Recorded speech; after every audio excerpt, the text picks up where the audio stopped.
Hello everyone, a very warm welcome to Newspaper Analysis Townhall. Today is August 9. First of all, a very happy Raksha Bandhan to all the viewers. I hope the day is going very well for you. So I'm doing the newspaper for you. I hope you watch it during the night or tomorrow. You can watch it at your own comfort. So the topics which we are going to cover today are, the first one is India's growth rate after US tariff. How India's growth is going to be impacted.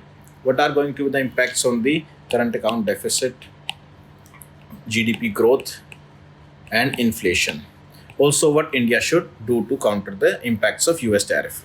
Second, PM 𝐼𝐸 scheme. It has been extended by 2 years to promote the adoption of electric vehicles in India. Third one, very important article, industrial accidents. In the recent past, we have seen multiple industrial accidents. So how these accidents happens, what is the reason behind this, and what needs to be done. Fourth one, MERITE scheme, recently launched by the government to promote the technical education in India. Fifth one, as Prime Minister Modi is going to China to attend the SCO meet, China has welcomed the step. So here we will see the organization structure of SCO and its inception. Okay, let's start.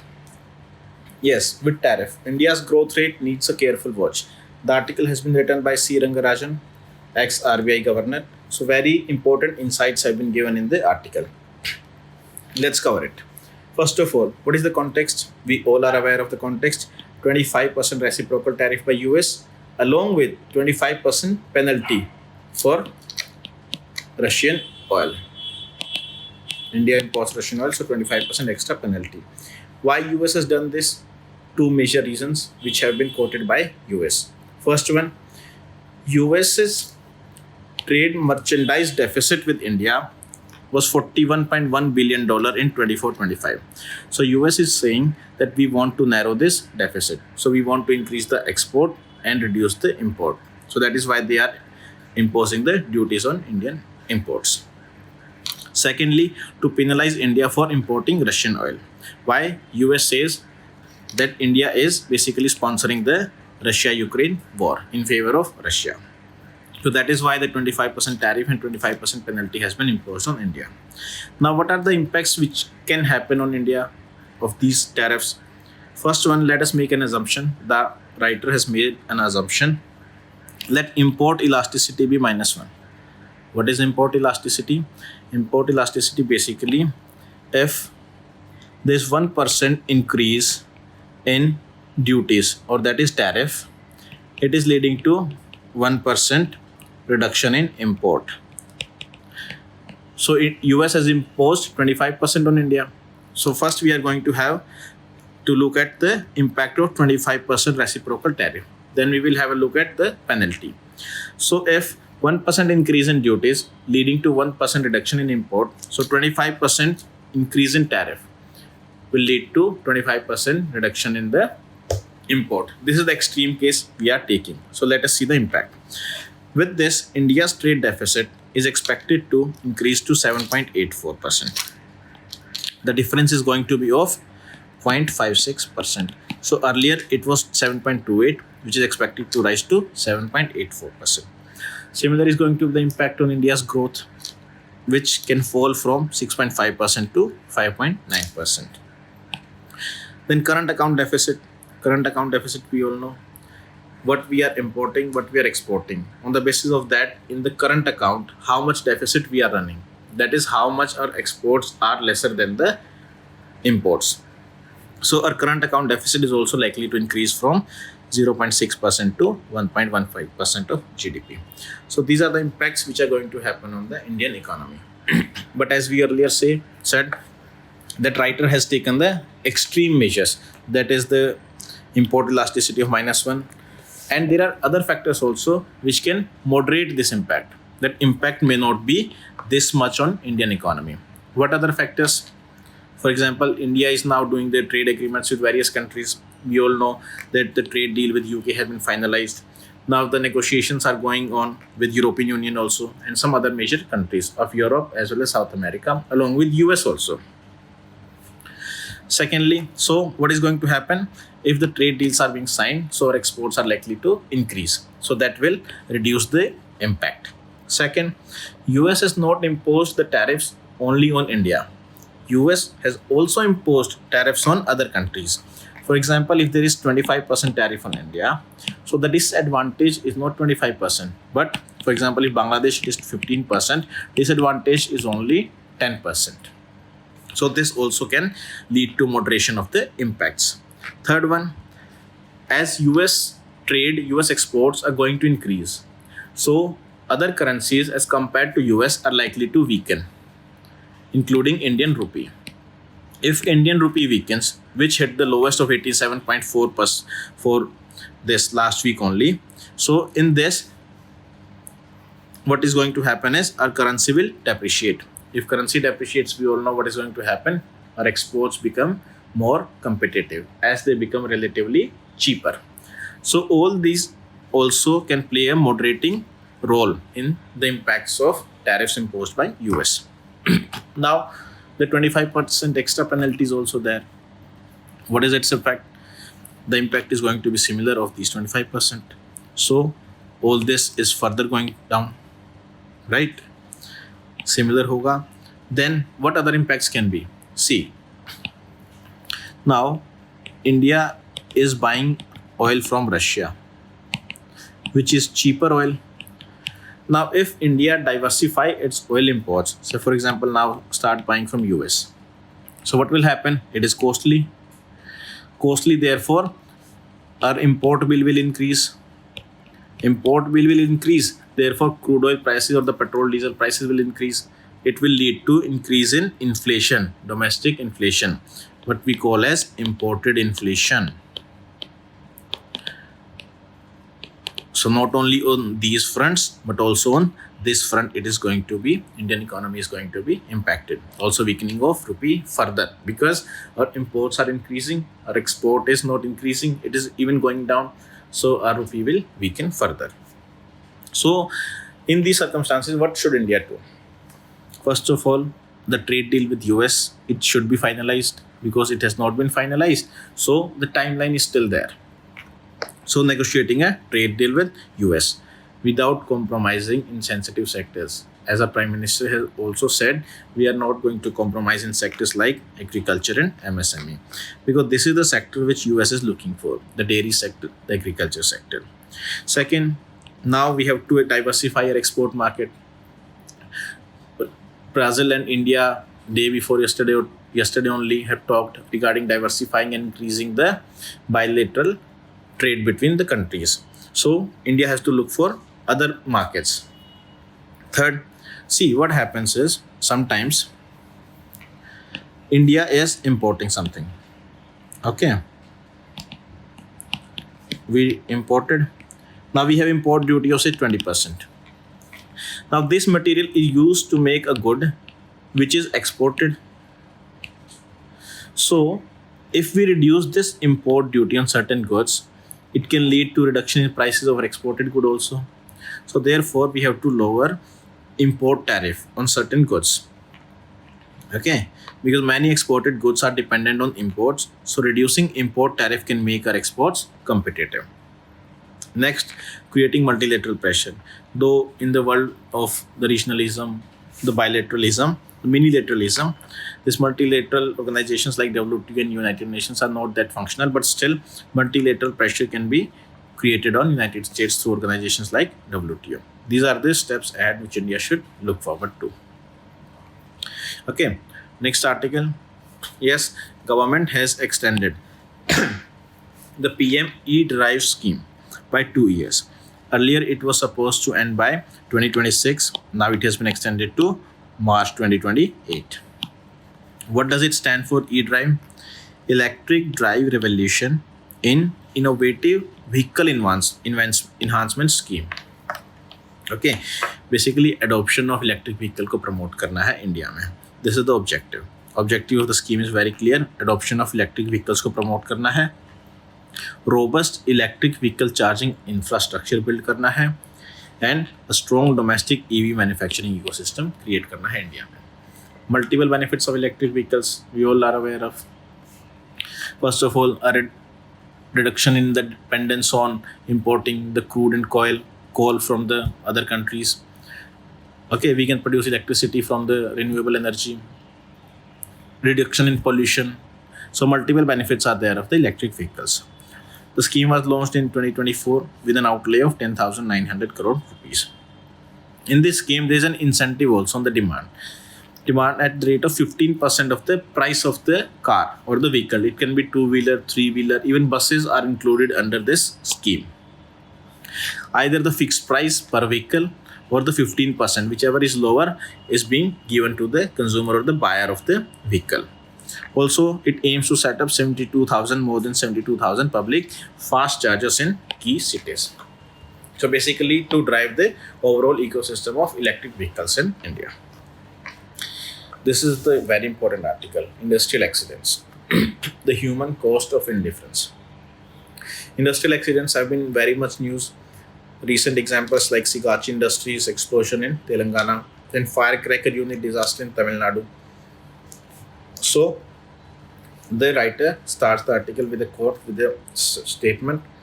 Industrial accidents, we all think, okay, this is fate of the god, this is fate, will of god. No, industrial accidents are not acts of fate but man-made, caused by negligence, poor system and lack of accountability. Okay, this is the various data given regarding the industrial accidents in India. In the last 5 years, if you observe, almost 6,500 workers' death has happened in factories, construction sites and mines. This is what is reported. The number is more than this, the real number. Again, in 2.5 years post-COVID, 130 major chemical accidents have also happened. This data is given by Center for Science and Environment. This data have to be used in mains answers. Okay, again, there's an industrial accident every 2 days in registered factories. The factories which are registered, उसमें हर 2 दिन में एक incident होता है on average in India. So what about those which are not registered? So the number is going to be higher.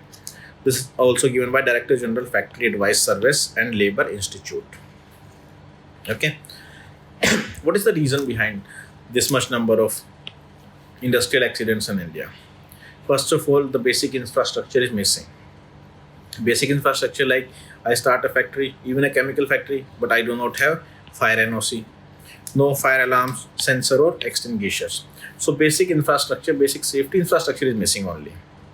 Next, I do not have formal permit to work. High risk tasks casually हो जाते हैं.